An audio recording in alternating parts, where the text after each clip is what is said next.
اینجا یکی از اولین سازه‌های مسکونی در بخش تاریخی برج وینیپگه. آدمای معروفی اینجا زندگی میکردن؟ نه.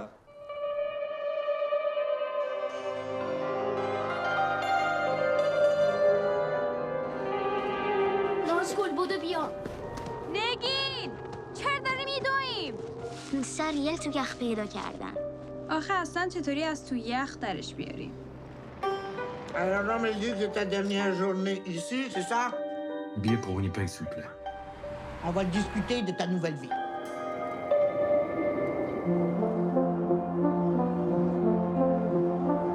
J'aimerais des somnifères, s'il vous plaît. La vie vaut la peine d'être vécue, monsieur.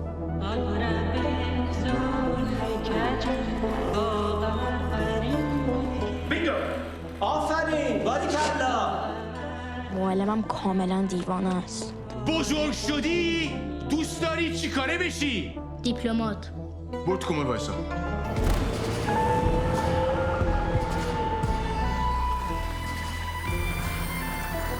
برو آروم بیدارش کن. بهش بگین که برگشتیم خونه.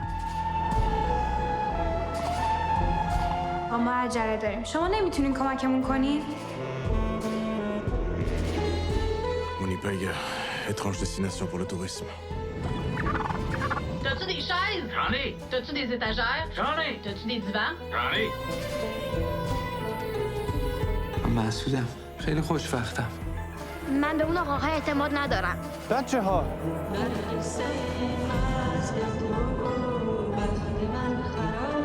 باشد تا هر روز زندگی نوروزی پر از شادی و خوشی باشه. همون جوری که رودخونه اسینوبوین میپیونده به رود قرمز، ما هم همه به هم وصلیم آقا.